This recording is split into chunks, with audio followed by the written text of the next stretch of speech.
उत्तर प्रदेश के अयोध्या जिले से एक चौंकाने वाली तस्वीर सामने आई है। एक गौशाला जो सेवा और धर्म का प्रतीक होना चाहिए, वह यहाँ भूमि कब्जे की योजना बन गई है। ग्राम प्रधान मोहम्मद अंसार और सोनू श्रीवास्तव, साथ ही साथ स्थानीय प्रशासन सभी सवालों के घेरे में है। 7 टीवी भारत की विशेष टीम ने जमीनी स्तर से लेकर मंडल आयुक्त तक हर जगह दस्तक दी और जो सामने आया वो भू माफिया से कम नहीं। हम इस वक्त जो वीडियो आपको दिखा रहे हैं वह अयोध्या के मिल्कीपुर, ग्राम जगदीशपुर, पूरे कमरी का शुक्ल, पोस्ट गद्दोपुर, थाना खंडासा का है, जहां एक कथित गौशाला निर्माण किया जा रहा है। लेकिन यहाँ न तो कोई पंचायत प्रस्ताव पास हुआ, न ही कोई सरकारी टेंडर निकाला गया और न ही लोगों को कोई सूचना या नोटिस दी गई। और अब जो सामने आ रहा है वो सीधी साजिश की कहानी है। किस योजना के तहत गौशाला बनाई जा रही है? क्या ग्राम प्रधान मोहम्मद अंसार के पास कोई कागजात है?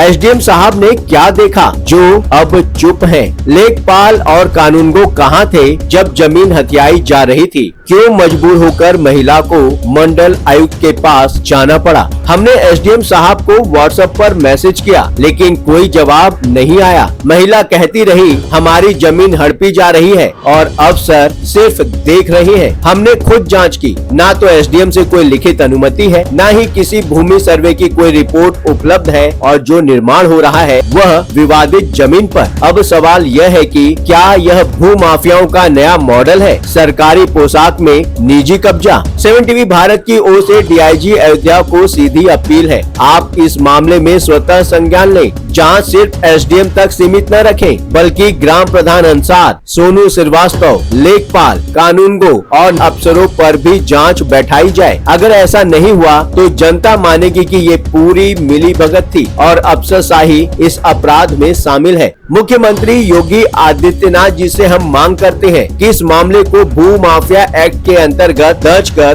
दोषियों को सख्त सजा दी जाए, विमलेश देवी को न्याय दिया जाए। इस रिपोर्ट के बाद अब कोई बहाना नहीं बचता। कागज नहीं है, टेंडर नहीं है, पंचायत की मुहर नहीं है, फिर भी निर्माण चल रहा है। सवाल यह नहीं है कि गौशाला क्यों बनी, सवाल ये है कि जमीन पर कब्जा करके क्यों बनाई गई। क्या उत्तर प्रदेश की गाय सेवा की आड़ में अब गरीबों की जमीन हड़पना नया धंधा बन चुका है? 7 टीवी भारत की ये रिपोर्ट अब रुकने वाली नहीं है जब तक जांच नहीं बैठती और जवाब नहीं मिलता। हम पूछते रहेंगे, कब तक खामोश रहेगा प्रशासन?